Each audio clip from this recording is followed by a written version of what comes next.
আওয়ামী লীগকে বাদ দিয়ে বাংলাদেশে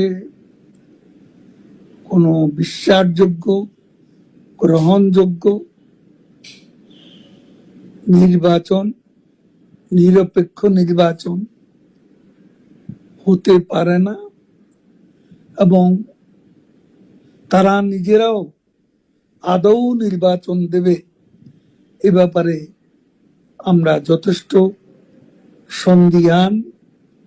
নির্বাচনের নামে আজকে তাদের যে অশুভ অ্যালায়েন্স, এই অ্যালায়েন্সকে নিয়ে তারা আজ সংস্কারের নামে গোটা জাতিকে বিভ্রান্ত করছে।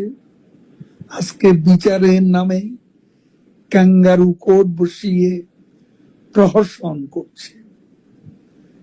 এই ধারা আমরা গুড়িয়ে দেব এবং এর বিরুদ্ধে আমাদের প্রতিরোধ চলবে।